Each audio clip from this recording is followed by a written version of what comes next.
El canal de Erie fue la primera vía acuática mayor en los Estados Unidos. Al ser inaugurado en 1825, cruzaba el estado de Nueva York desde el oeste en Buffalo, cerca de las cataratas del Niágara, hasta el este en el río Hudson, en Albany.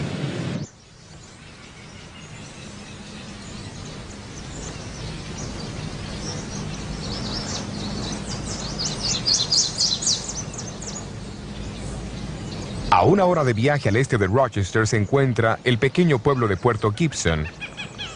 Su localización cerca del canal lo hacía ser el punto principal para los envíos del área. También fue el hogar de un activo laico metodista, Hiram Edson, que en 1843 aceptó el mensaje del pronto regreso de Cristo enseñado por Guillermo Miller y sus asociados. Decenas de miles de otros en los Estados Unidos, seguidores de Miller de Puerto Gibson, esperaron fervorosamente por el día 22 de octubre de 1844, puesto que en ese día ellos creían que el Señor vendría para cumplir con la profecía de los 2300 años de Daniel 8:14. Al ver el brillo de la primera luz de la mañana del siguiente día sobre las aguas del canal, estos mismos creyentes fueron sobrecargados con chasco y desesperación. Y la sustancia de nuestra historia consiste en ver cómo ellos pudieron percibir, más allá de su propio error, la clara luz de Dios, guiando en tres distintas maneras.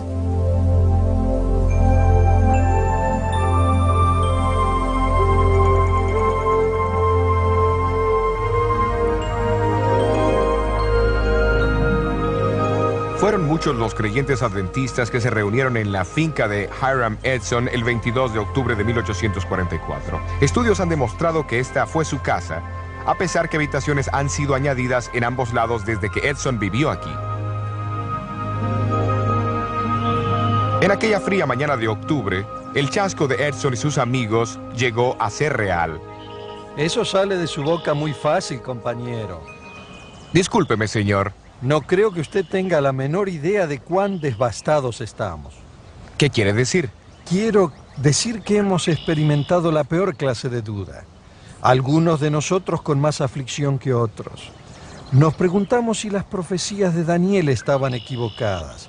Nos preguntamos si tal vez la Biblia era una mentira. Y algunos de nosotros hasta nos preguntamos si todavía existía un Dios en el cielo. Fuimos al granero allí atrás y oramos. Y después de reexaminar nuestra fe, decidimos que tendría que haber una respuesta a nuestro dilema. ¿Y cuál es? Bueno, después de desayunar, yo sugerí al joven Owen Crozier para que fuésemos a visitar a algunos de nuestros vecinos de aquí del área y ver si podíamos confortarlos un poco. No estoy seguro si fue por miedo a nuestros vecinos burlones, pero de todas formas salimos por el maizal. Todo este maíz. Estábamos tan seguros de la segunda venida de Cristo que dejé toda la cosecha parada en el campo. Tome una mazorca de la mejor de Nueva York. Gracias. De nada. ¿Sabe? Mientras caminábamos esa mañana y repasaba en mi mente los eventos de las 24 horas anteriores, de repente paré y miré hacia el cielo. Y pareció como si los cielos se abrían y por mi mente destelló el santuario. ¿Sabe? Nosotros los milleristas hemos predicado sobre el texto hasta 2300 días y el santuario será purificado. Y pensamos que ese santuario era la tierra. Bueno, más tarde reconocimos que la Biblia enseña que también hay un santuario en el cielo y que Cristo se mudó como el primer sacerdote en el día de la expiación, del lugar santo al lugar santísimo, el 22 de octubre de 1844. El Señor tenía un trabajo que llevar a cabo en el cielo antes de regresar a esta tierra. Ahí fue que el hermano Miller cometió su error. El Señor fue bueno. Él había oído nuestra oración. Bueno, hasta luego, compañero. Hasta luego.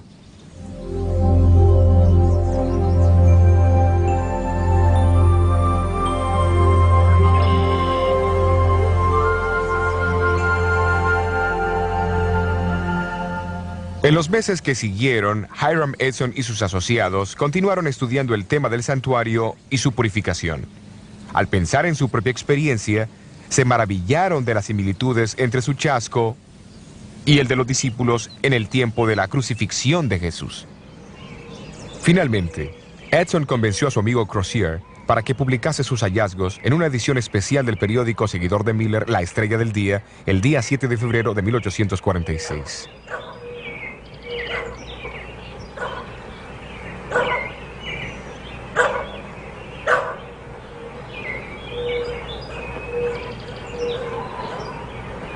Pero mientras tanto, otro evento de gran significado ocurriría en Washington, Nueva Hampshire. 2 años antes, en 1844, una señora bautista del séptimo día había compartido su convicción, afirmando que debía observarse el séptimo día de la semana como el día de descanso.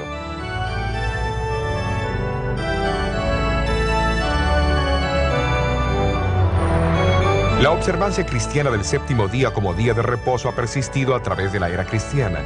Algunas veces fue guardado en secreto, pero siempre ha reaparecido para presentar su mensaje sobre la tierra. Desde los días de los apóstoles hasta el siglo V, la costumbre continuó en varias partes del Imperio Romano. No obstante, mientras la iglesia cristiana se deslizaba más y más hacia la apostasía y adoptaba ritos idolátricos y prácticas de adoración al sol, el séptimo día como el día de descanso fue desacreditado. Su observancia fue reprimida y en su lugar el domingo fue exaltado como el día de adoración. Durante la Reforma del siglo XVI, Lutero se apoyó en la Biblia como la autoridad suprema para el cristianismo y declaró a Carlos V: Yo no acepto las autoridades de papas y concilios, porque ellos se contradicen. Mi conciencia está cautivada por la palabra de Dios. Esta apelación a la Biblia, y la Biblia solamente, fue el fundamento mismo de la Reforma.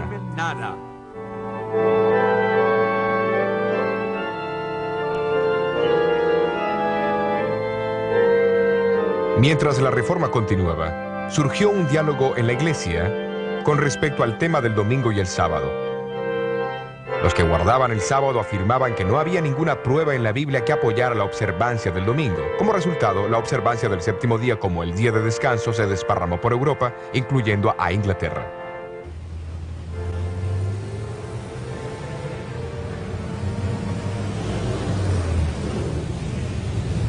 Allí las discusiones sobre el día de descanso llegaron a ser el centro de controversia entre los puritanos a través del siglo XVII. Se involucraron personas influyentes y entre los muchos que defendían la observancia del séptimo día había un abogado inglés, jefe de la mayoría en la Cámara de los Comunes.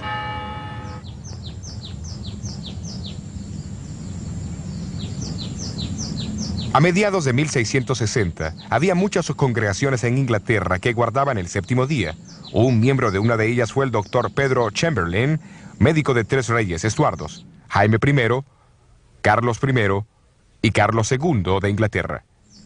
Un contemporáneo de Juan Bunyan, Chamberlain era un perspicaz estudioso de la Biblia.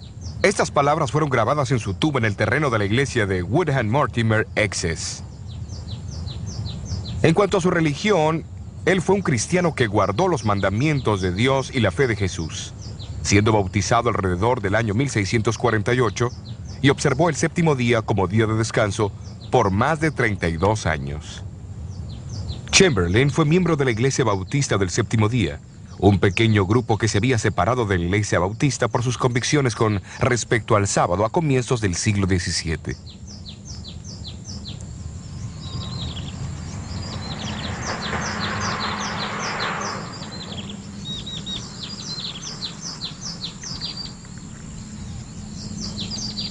En 1664, Stephen Mumford, un bautista inglés del séptimo día, emigró hacia el Nuevo Mundo.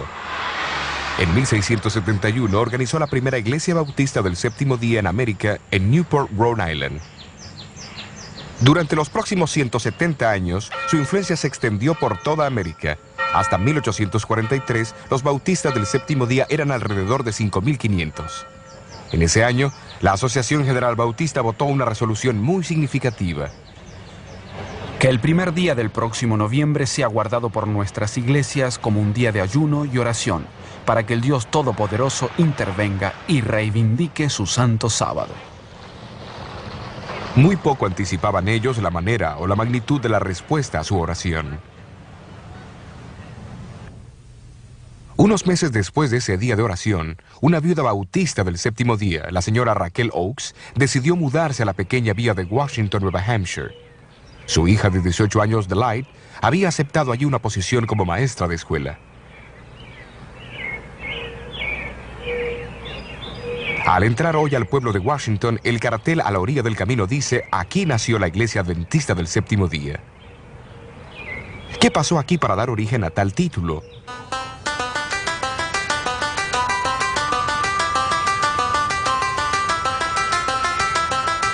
Esta sólida iglesia de madera se encuentra ahora lejos del centro del pueblo, pero antes se encontraba en el medio de una próspera comunidad agrícola.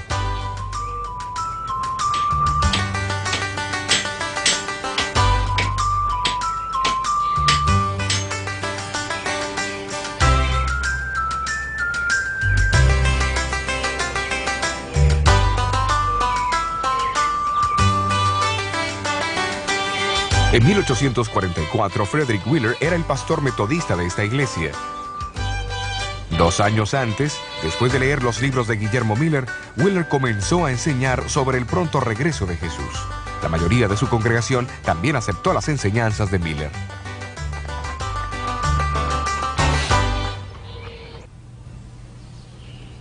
Un domingo por la mañana, Wheeler se encontraba detrás de este púlpito de la iglesia de Nueva Hampshire en el servicio de la Cena del Señor.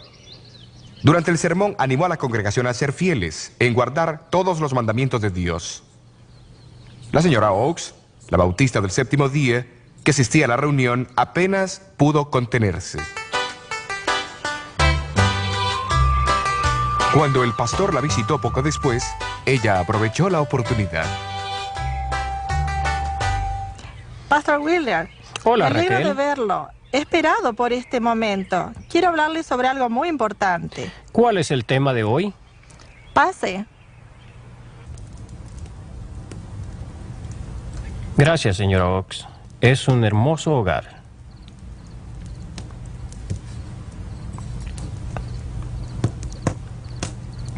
El culto del domingo, Reverend Wheeler, usted dijo que cualquiera que reconozca a Cristo debe obedecer todos los mandamientos de Dios. Estoy completamente de acuerdo con usted, hermana. Bien, quiero aclarar que en aquel momento estuve a punto de pararme para decir algo. Lo presentí. ¿Qué quería usted decir? Quería decir que hubiera sido mejor que usted cubriera nuevamente la mesa de la Santa Cena hasta que usted mismo comenzara a guardar los mandamientos de Dios, incluyendo el cuarto.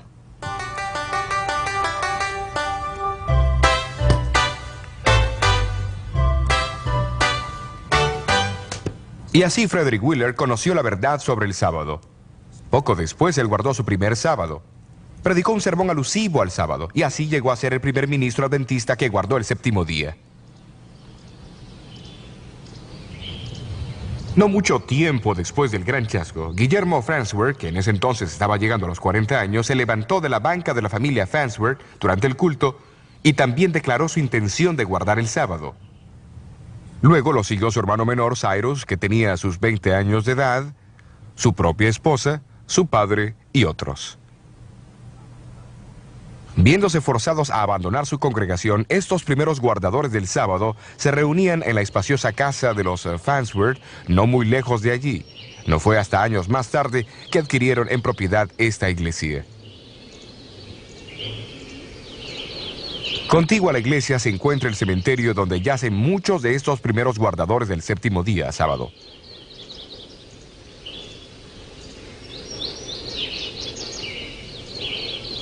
Esta lápida revela que Cyrus Farnsworth se casó más tarde con Raquel Delight Oakes, la maestra e hija de la señora Raquel Oakes.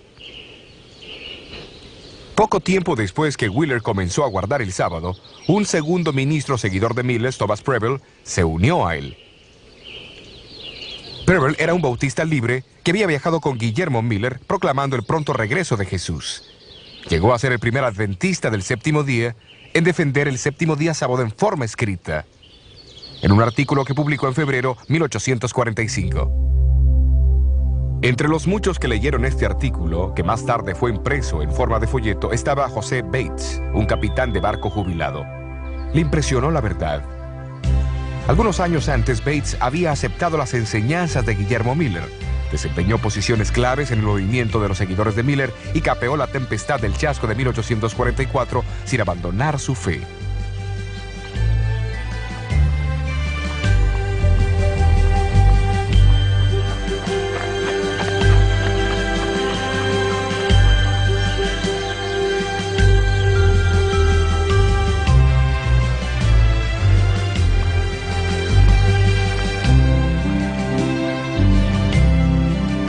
Al oír sobre el grupo que guardaba el sábado en Washington, viajó hacia allá, pero en el camino se encontró con Frederick Wheeler en su hacienda de Hillsboro.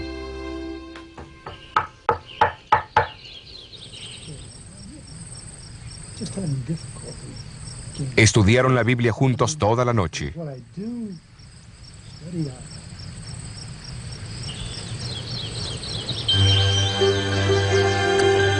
A la mañana siguiente, ambos siguieron hacia Washington a la casa de Cyrus Farnsworth.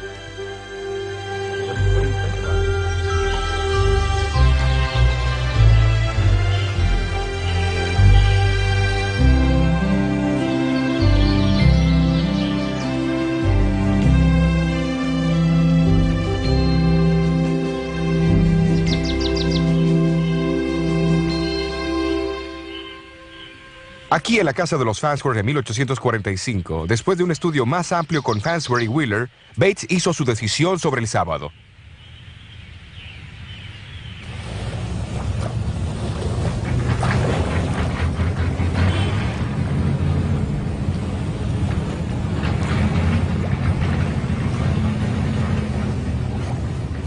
Al regresar Bates a su casa, estaba cruzando el puente entre Fairhaven y Nueva Bedford, Massachusetts. Hoy solo resta el acceso al puente. En el puente, Bates se encontró con un viejo amigo, Jaime Madison Monroe Hall, que le preguntó: ¿qué hay de nuevo, Capitán Bates? La nueva es que el séptimo día es el sábado del Señor nuestro Dios. Y Bates dedicó el resto de su vida a la proclamación de esta nueva. En agosto de 1846, Bates publicó su propio folleto, El séptimo día sábado, una señal perpetua. Su contenido demostraba una herencia espiritual recibida no solamente de los bautistas del séptimo día, sino también de los puritanos ingleses y de otros antes de ellos. Contenía también una idea importante que proclamaba el significado profético del desarrollo de la Iglesia Adventista del séptimo día.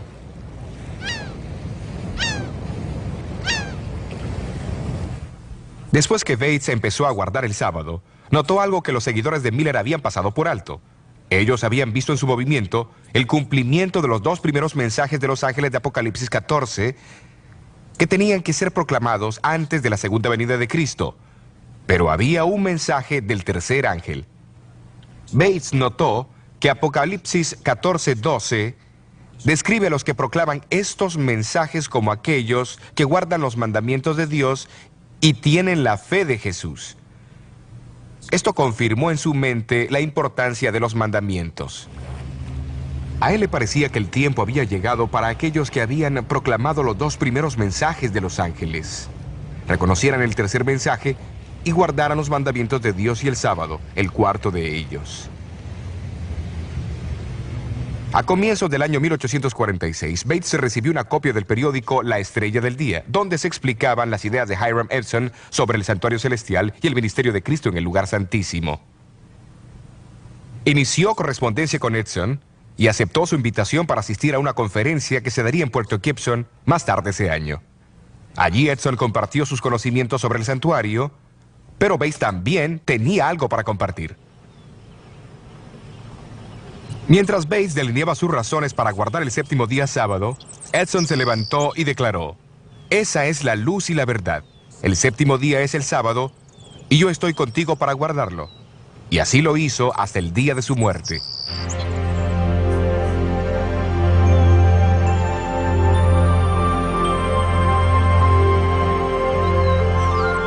Pero la conversación que tuvo con los líderes de Puerto Gibson, Bates también comenzó a ver una conexión entre el sábado y el ministerio de Cristo en el lugar santísimo del santuario celestial.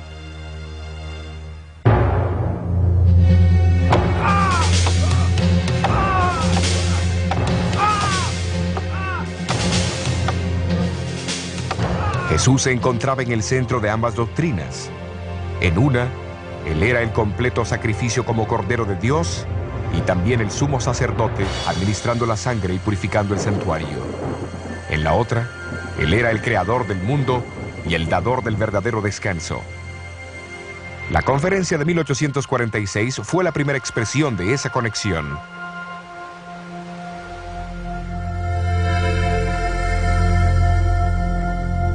En esta conferencia, Bates escuchó con gran interés las ideas de Edson sobre el santuario celestial. Él sabía que la Biblia decía que el arca del pacto se encontraba en el segundo compartimiento del santuario y que adentro del arca estaban los 10 mandamientos. Luego, con mucho interés, leyó Apocalipsis 11:18, donde habla de los días finales de la historia del mundo, cuando las naciones se llenarían de ira y llegaría el tiempo para el último juicio del mundo. Pero entonces, en el siguiente versículo leyó que en ese mismo tiempo el templo de Dios, o el santuario celestial, se abriría y el arca de su testimonio fue vista en su templo.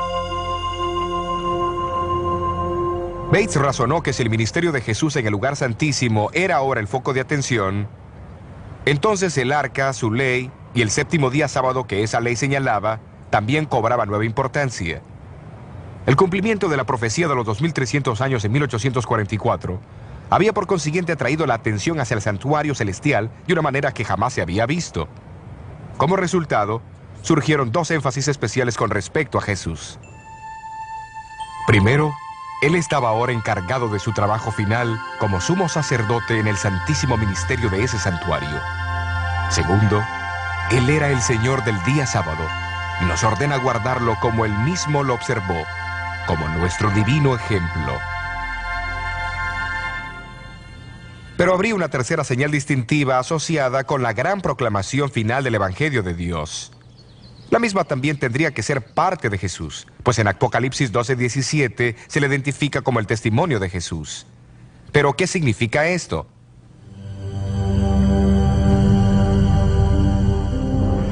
En Apocalipsis 12, Juan describe a la mujer vestida del sol como símbolo de la iglesia. La ve esperando el nacimiento de Jesús, después siendo perseguida y huyendo al desierto, donde Dios la protege por un periodo de 1260 años. Entonces el versículo 17 dice, el dragón fue airado contra la mujer y se fue a hacer guerra contra los otros de la simiente de ella, los cuales guardan los mandamientos de Dios y tienen el testimonio de Jesucristo. Una comparación entre Apocalipsis 19:10 y 22:8 revela que el testimonio de Jesús, identificado como el espíritu de profecía, opera a través de los profetas, aquellos individuos que Él escogió para que comunicasen su testimonio a su pueblo. El profeta Joel del Antiguo Testamento dice, y será que después de esto derramaré mi espíritu sobre toda carne, y profetizarán vuestros hijos y vuestras hijas, vuestros viejos soñarán sueños, y vuestros mancebos verán visiones. Y aún también sobre los siervos y sobre las siervas derramaré mi espíritu en aquellos días. El contexto de estos versículos señala hacia el cumplimiento final en los días anteriores a la llegada del gran y terrible día del Señor. El siglo XIX revela varios cumplimientos impresionantes de esta predicción.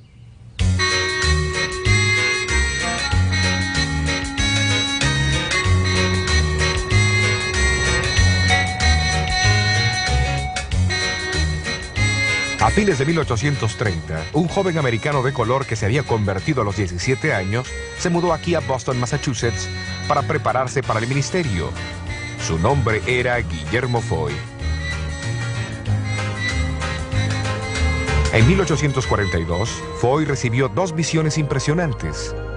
Más tarde publicó una descripción en un folleto titulado La experiencia cristiana de Guillermo E. Foy, junto con las 2 visiones que recibió en los meses de enero y febrero de 1842.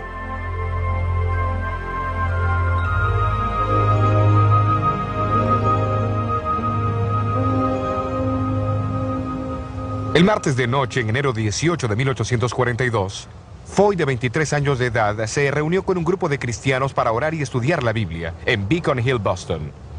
Durante la reunión, recibió la primera de 4 visiones. Duró por 2 horas y media, durante las cuales el Dr. Cummings lo examinó. Y citó sus palabras: no hay ningún indicio de vida, con excepción en el área del corazón. En su visión, Foy presenció la recompensa dada a los justos en la segunda venida y le fue mostrada la incomparable belleza del cielo. Él vaciló en compartir sus visiones, pues sabía del prejuicio que existía en contra de los negros. Pero menos de 3 semanas más tarde, tuvo otra visión mientras se encontraba en una iglesia llena de gente. Esta visión, que duró 12 horas y media, reveló las escenas del gran día del juicio. Es con una profunda tristeza que debo juzgar tu vida en este momento. Siendo niño, fuiste afortunado de tener padres que temían y amaban a Dios. Mientras las escenas pasaban por su mente, él vio que ni la profesión, ni la política, ni la posición pueden salvar.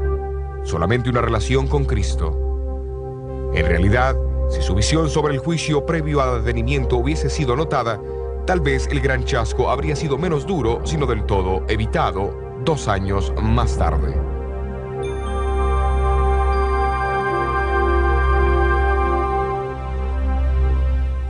Foy fue encomendado a contar a otros lo que él había visto, y durante los meses que siguieron predicó intensamente, creando gran sensación donde quiera que fue.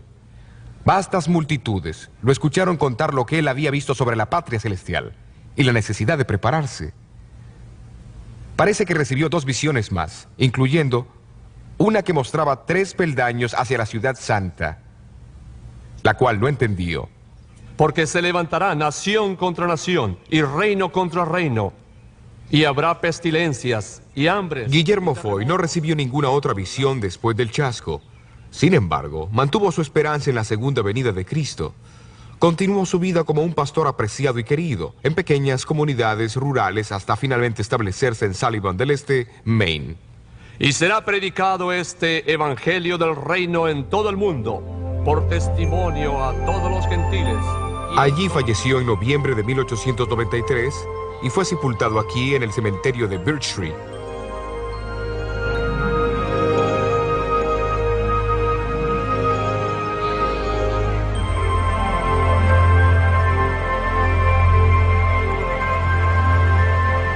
Poco después del gran chasco, Dios dio el don profético a otro, Hazen Foss, que vivía en Pollen, Maine. Tenía 25 años de edad, una buena educación y era un buen orador y creyente en el pronto regreso de Jesús. En su primera visión, vio el viaje del pueblo adventista hacia la ciudad de Dios. La misma corroboraba las visiones de Foy e incluía la visión de los 3 peldaños por los cuales el pueblo de Dios llegaría a la ciudad santa. Después del chasco, le fue dicho que compartiera lo que había visto, pero temiendo la oposición, Foss se negó. En una segunda visión, nuevamente le fue encomendado que compartiera lo que había visto, pero a pesar de eso se negó. Siguió una tercera visión en la cual le fue dicho que había sido puesto en libertad y que la carga caería sobre uno de los más débiles entre los débiles, que obedecería el mandato del Señor.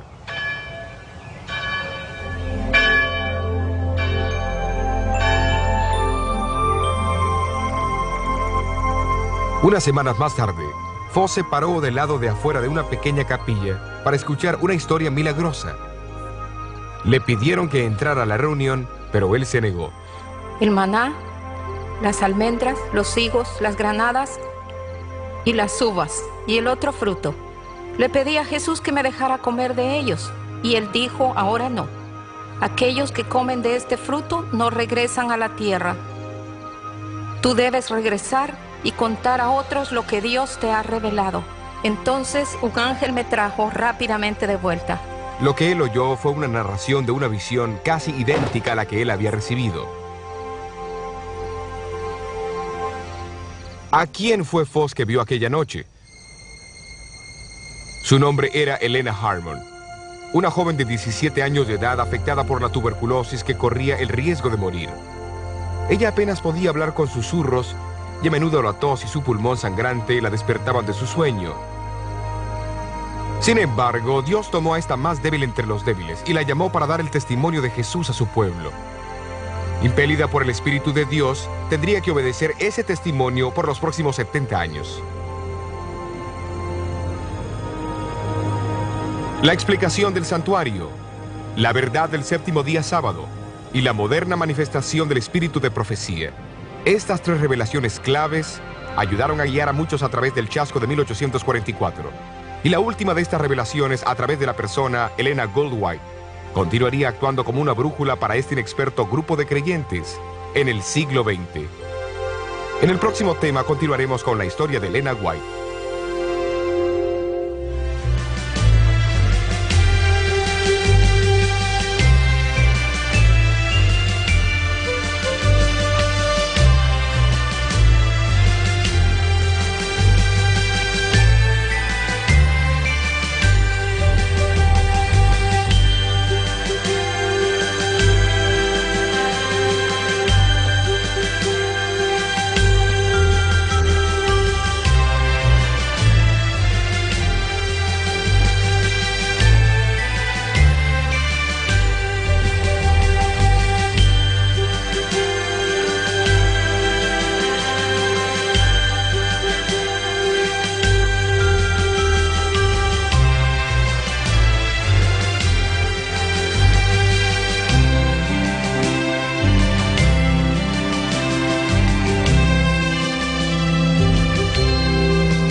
Cruzaba el estado de Nueva York desde el oeste en Buffalo, cerca de las cataratas del Niágara, hasta el este en el río Hudson en Albany.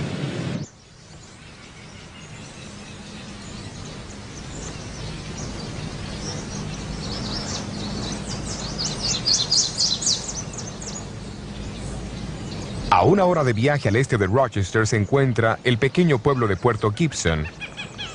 Su localización cerca del canal lo hacía ser el punto principal para los envíos del área. También fue el hogar de un activo laico metodista, Hiram Edson, que en 1843 aceptó el mensaje del pronto regreso.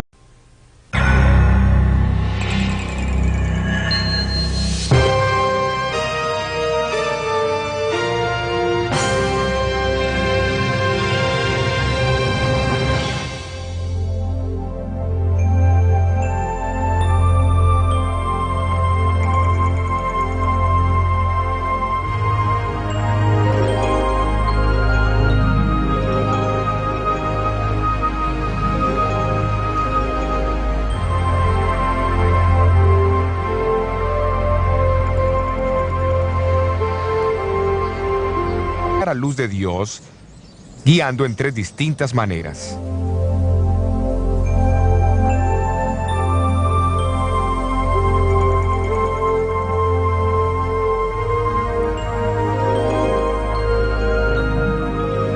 Fueron muchos los creyentes adventistas que se reunieron en la finca de Hiram Edson el 22 de octubre de 1844. Estudios han demostrado que esta fue su casa, a pesar que habitaciones han sido añadidas en ambos lados desde que Edson vivió aquí.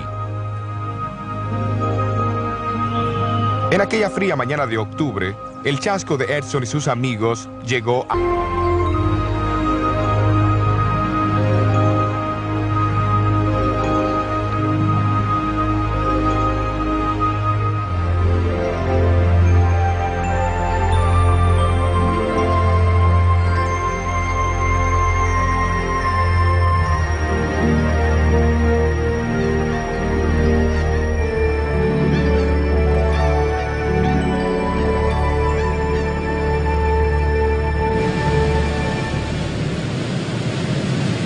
El canal de Erie fue la primera vía acuática mayor en los Estados Unidos, al ser inaugurado en 1800 de Cristo, enseñado por Guillermo Miller y sus asociados. Decenas de miles de otros en los Estados Unidos, seguidores de Miller de Puerto Gibson, esperaron fervorosamente por el día 22 de octubre de 1844, puesto que en ese día ellos creían que el Señor vendría, para cumplir con la profecía de los 2300 años de Daniel 8:14. Al ver el brillo de la primera luz de la mañana del siguiente día sobre las aguas del canal, estos mismos creyentes fueron sobrecargados con chasco y desesperación. Y la sustancia de nuestra historia consiste en ver cómo ellos pudieron percibir, más allá de su propio error, la clave